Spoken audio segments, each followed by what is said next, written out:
Today I'm reading from Encyclopedia Brown, Keeps the Peace by Donald J. Sobel, Chapter 5. And if you're keeping track of your pages, it's going to be 8 pages for Together, Haynes Reads a Million.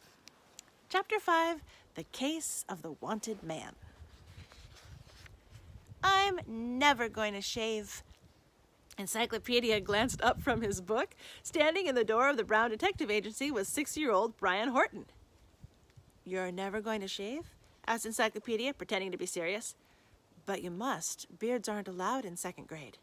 Shaving takes too much time, said Brian. When I grow up and get my picture taken, I'll just pull my beard off. Ouch, said Encyclopedia. Brian looked surprised. Does it hurt if you pull off your beard? Only around the face, answered Encyclopedia. The man didn't hurt himself, said Brian. He was smiling. What man? Said Encyclopedia. The man who pulled off his beard to have his picture taken, said Brian impatiently. What kind of detective are you? Talking with a boy of 6 wasn't always easy, decided Encyclopedia. He started over. Do you need help? That's why I'm here, isn't it? Said Brian. I want you to read the big words under the man's picture. It's hanging in the post office. Boy, he must be famous. Famous? Yelled Encyclopedia. He's a wanted man. Only dangerous crooks have their pictures hanging in the post office. Encyclopedia rolled out his bike. He put Brian on the crossbar and rode swiftly to the post office.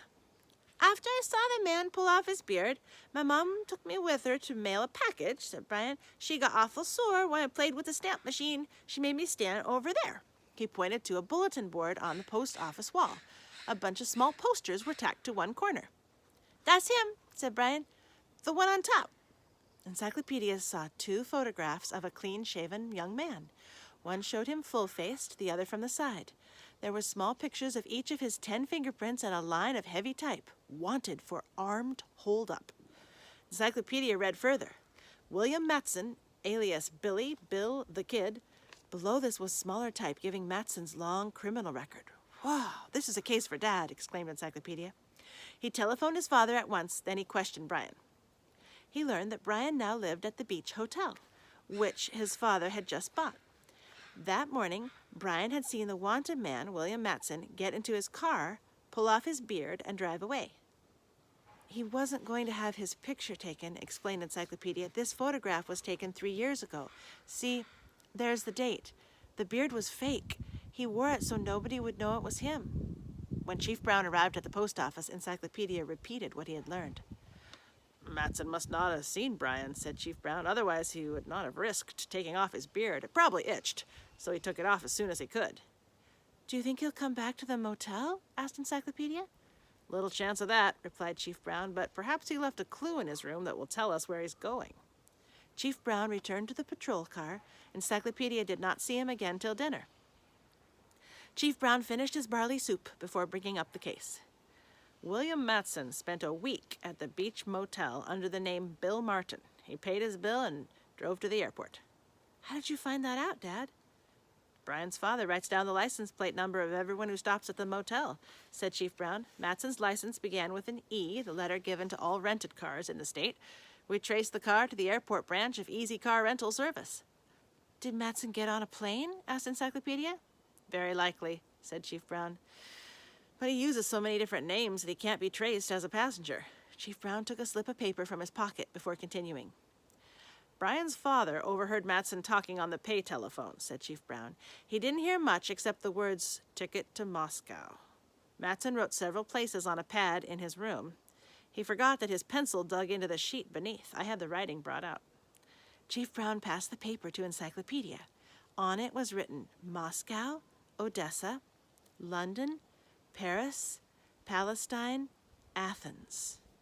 Matson must have been mixed up in jewelry thefts, said Chief Brown. He must have hidden in Idaville till he thought it was safe to move his loot. That list must be places where he hopes to sell the stolen jewels.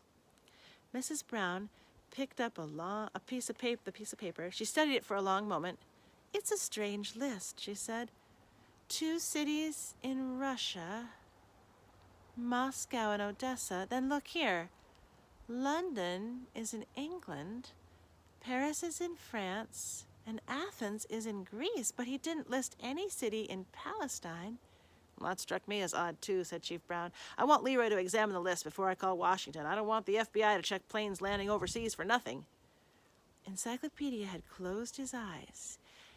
He always closed his eyes when he was doing his deepest thinking. Matson didn't fly across the ocean, he said. You'll find him in where? Here's the picture of the fellow leaving the beach motel. Definitely had the beard. Seems like that list is a little suspicious. Like, maybe those weren't places in foreign countries. Even though they are places in foreign countries. Let's look at the solution. Solution to the case of the wanted man. Encyclopedia saw what was wrong. The word Palestine. Palestine is the old name for Israel. If William Matson were going there, he would have written Israel. So Encyclopedia knew the list was not what it seemed at first. Names of foreign places? He told his father that Matson had flown to Texas, and that's where the police arrested him, in a motel in Palestine, Texas. Encyclopedia remembered that Moscow, Odessa, London, Paris, Athens, and Palestine are all names of towns in Texas. Case closed.